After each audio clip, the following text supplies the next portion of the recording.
اور نیچے لاؤ.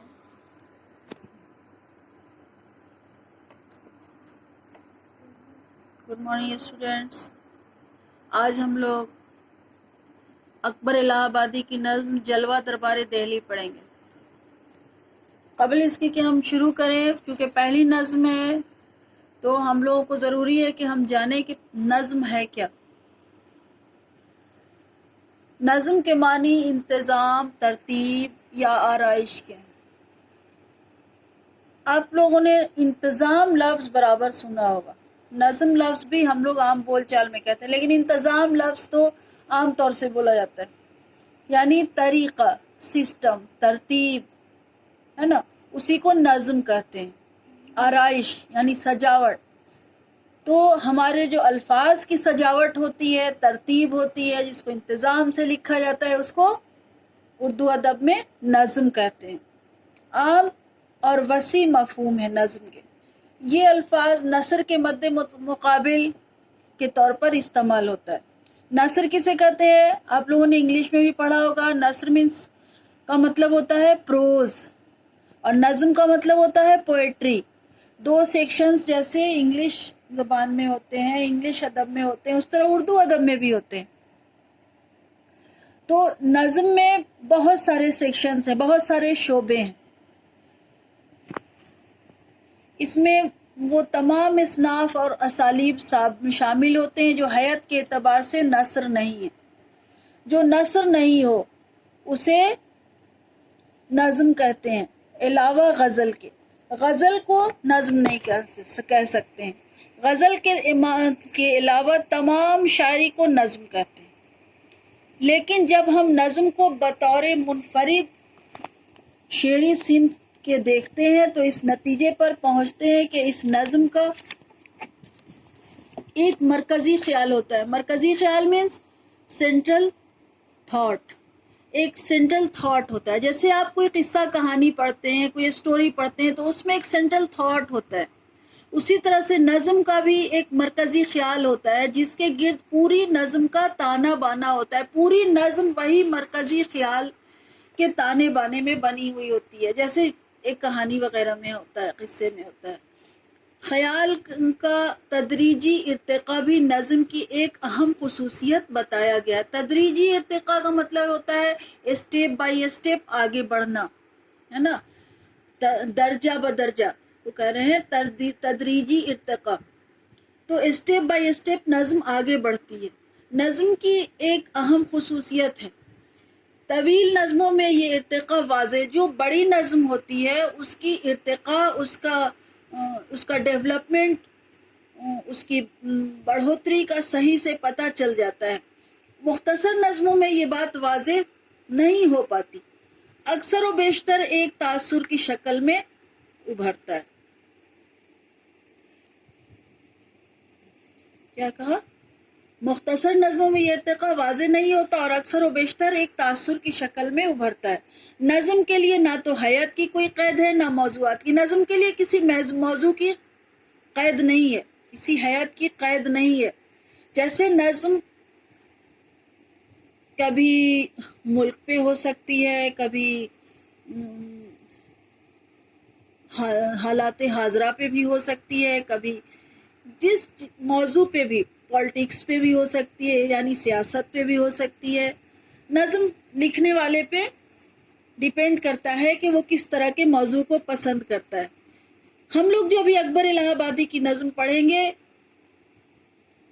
جلوہ دربار دہلی، خیر اب اکبر الہ آبادی کے بارے میں جب بتائیں گے تو اس پہ آپ کو ڈیٹیل بتائیں گے.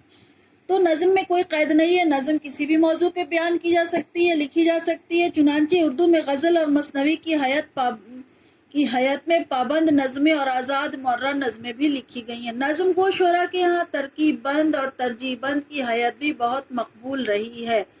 ترکیب اور ترجیح بھی بہت مقبول رہی ہے. اس طرح کوئی بھی موضوع نظم کا موضوع ہو سکتا ہے. حیات کے اعتبار سے نظم کی 4 قسمیں ہوتی ہیں. 4 قسمیں کیسے ہوتی ہیں؟ پابند نظم. آپ کو ہیڈنگ سے ہی پتہ چل جا رہا ہے. پابند نظم یعنی ساری پابندی جس میں ہو. نظم میں جو پابندیاں ہیں وہ سب کچھ موجود ہوں گی، وہ نظم کی پہلی قسم ہے. ایسی نظم جس میں بحر بھی ہو، قافیوں کی ترتیب، جو قافیہ ہوتا ہے وہ بھی ترتیب سے ہو، مقررہ اصولوں کی پابندی بھی ہو، پابند نظم کہلاتی ہے۔ یعنی نظم کے لیے جن شاعری میں جن چیزوں کی ضرورت ہے وہ سب کچھ موجود ہو، اسے پابند نظم کہتے ہیں۔ نئے انداز کی ایسی نظمیں بھی جن کے بندوں کی ساخت مروجہ حیاتوں سے مختلف ہو، جن کے مصروں میں قافیوں کی ترتیب ہو، مروجہ اصولوں کے مطابق نہ ہو، لیکن ان کے تمام مصرے برابر ہوں، ان میں قافیہ کا نہ کوئی احترام ہو، قافیہ کا کوئی التزام ضرور پایا جائے، پابند نظم کہلاتی ہے۔ یہ بیٹا آپ لوگ اگر اس پورے کو نہیں لکھ کے اگر آپ لوگ اس کو یہاں تک بھی لکھیں گے تو کام چل جائے گا۔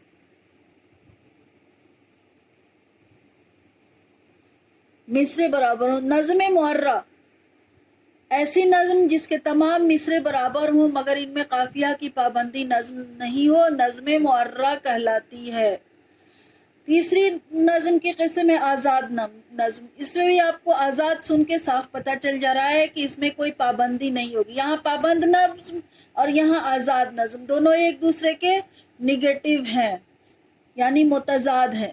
ایسی نظم میں نہ تو قافیہ کی پابندی ہو، نہ مصرے ہو، تمام مصروں کے ارکان برابر ہوں، یعنی جس کے مصرے چھوٹے بڑے ہوتے ہیں، تاہم اس نظم میں بحر کی پابندی کی جاتی ہے۔ اور پھر کیا ہے نثری نظم، یہ بھی آپ کو ہیڈنگ سنتے ہی سمجھ میں آ جا رہا ہے۔ نثری نظم ایسا لگتا ہے کہ جیسے نظم ہے ہی نہیں، شاعری کی صنف لگتا ہی نہیں ہے، ایسا لگتا ہے کوئی بات کر رہا ہو یوں ہی۔ جیسے آپ لوگوں نے پڑھی ہوگی بہت ساری اس طرح کی نظم، 8 کلاس میں 7 کلاس میں اس طرح کی نظم ہم نے پڑھائی ہے۔ جیسے فلسطینی بچے کے لیے لوری ہے نا، اس میں آپ کو پتہ ہی نہیں چلے گا کہ یہ کس طرح کی نظم ہے، کوئی سطر بڑی ہے کوئی چھوٹی ہے، نہ قافیہ ہے نہ ردیف کی پابندی ہے، کسی چیز کی پابندی نہیں۔ ایسی نظم کو نثری نظم کہتے ہیں۔ آج کل نثری نظم کا رواج دنیا کی تمام زبانوں میں ہو گیا ہے۔ اب ہم لوگ تھوڑا سا اکبر الہ آبادی کے بارے میں پڑھ لیں بیٹا، اس کے بعد سے ہم لوگ چیپٹر شروع کریں گے۔ اکبر الہ آبادی کی پیدائش 1846 میں 1846 میں الہ آباد میں ہوئی۔ سید اکبر حسین رضوی نام تھا اور اکبر الہ آبادی یہ تخلص کرتے تھے۔ بچپن ضلع شاہ آباد میں گزرا۔ 1855 میں اپنے خاندان کے ساتھ الہ آباد آ گئے اور یہیں مستقل طور پر رہنے لگے۔ یہاں ایک مکتب اور پھر جمنا مشن اسکول میں داخل ہوئے۔ 1857 میں 1857 کا انقلاب آپ لوگ کو معلوم ہوگا۔ 1857 کے انقلاب کے باعث تعلیم جاری نہ رکھ سکے، ملازمت شروع کر دی۔ ابتدا عرضی نویسی سے کی، کچھ مدت بعد الہ آباد ضلع میں نائب تحصیلدار ہو گئے۔ ہائی کورٹ کی وکالت کا امتحان پاس کر کے وکالت کا پیشہ اختیار کیا، منصف کے عہدے پر بھی مامور ہوئے۔ 1898 میں انہیں حکومت سے خان بہادر کا خطاب ملا۔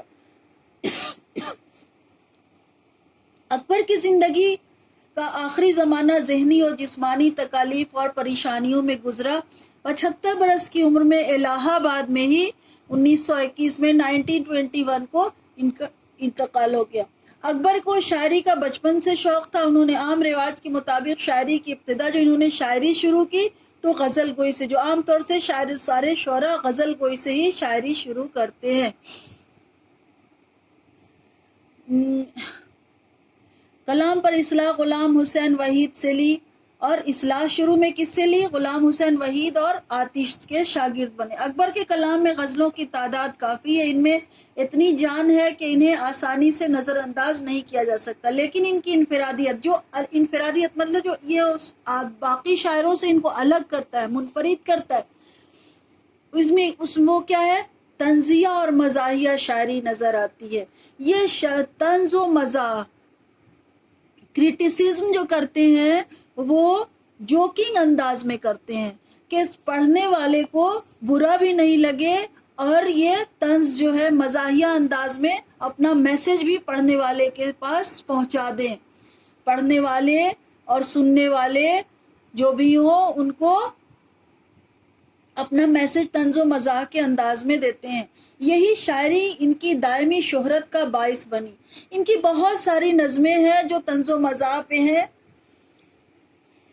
اور یہی ان کی سب سے بڑی منفرد شخصیت شاعری میں نظر آتی ہے. یہ طنز و مزاح کے ذریعے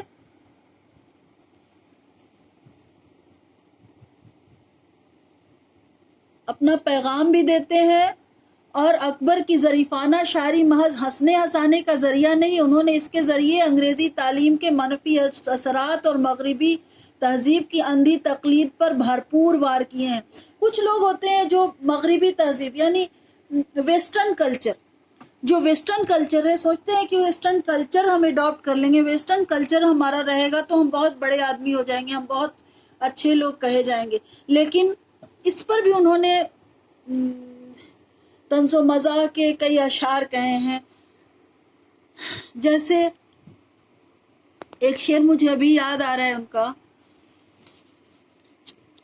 کہ بے پردہ جو کل آئی نظر چند بیبیاں، اکبر زمیں میں غیرت قومی سے گڑ گیا، پوچھا جو ان سے آپ کا پردہ وہ کیا ہوگا، کہنے لگی کہ عقل پہ مردوں کے پڑ گیا. اس پر انہوں نے پوری طرح سے مغربی تہذیب کی اندھی تقلید پر وار کیا ہے. دوسرا ان کا شعر ایک اور جو مجھے یاد آ رہا ہے، کچھ لوگ ایسے ہوتے ہیں جو سمجھتے ہیں کہ ہمیں سماج سے الگ رہنا اور ہمیں کچھ منفرد شخصیت بن کے رہنا بہت اچھا سمجھتے ہیں، کہ یورپ میں خاص طور سے ایسا کلچر ہے، ایسا معاشرہ ہے کہ لوگ ایک دوسرے سے آپس میں ریلیشن سے دوری اختیار کرتے ہیں. ان کے بارے میں کہتے ہیں کہ ہم کیا کہیں، احباب کیا کارے نمایاں کر گئے، بی اے کیا نوکر ہوئے، پینشن لیا اور مر گئے.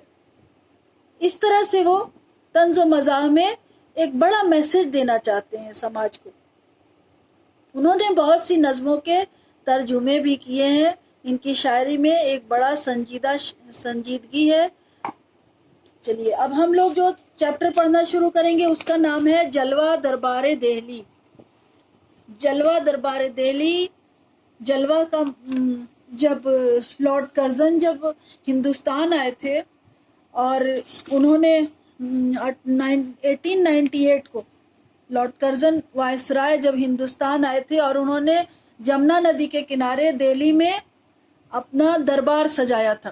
اس دربار کے بارے میں اکبر الہ آبادی بتانا چاہتے ہیں کہ وہ دربار کیسا سجا تھا. اکبر الہ آبادی اس دربار کو دیکھنے کے لیے دربار دہلی نام ہی رکھا ہے نظم کا، وہاں پہنچے جو جمنا ندی کے کنارے دربار سجایا گیا تھا.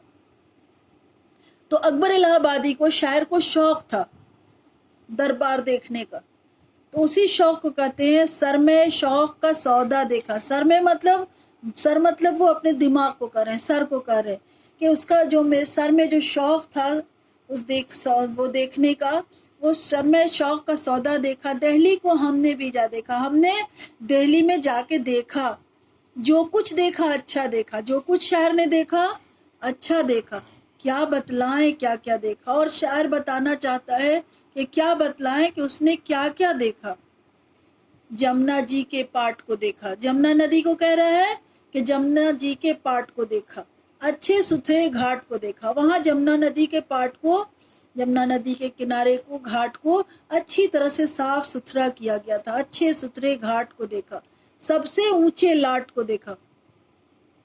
انگلش کا ورڈ ہے لارڈ، ہے نا، تو لارڈ کو ہندوستانی لینگویج میں لاٹ کہا جاتا ہے. عام طور سے لوگ کہتے ہوئے ملیں گے کہ بڑے لاٹ صاحب بنے پھرتے ہیں، یعنی لارڈ کو لاٹ کا لفظ ہندوستانی زبان میں دیا گیا ہے. تو وہی کہتے ہیں اکبر الہ آبادی کی سب سے اونچے لاٹ کو دیکھا، جو سب سے بڑے لارڈ بن کے وہاں دربار دہلی میں بیٹھے ہوئے تھے، ان کو کہہ رہے ہیں کہ سب سے اونچے لاٹ کو دیکھا. حضرت ڈیوک ناٹ کو دیکھا، اور وہاں ڈیوک ناٹ کو بھی دیکھا.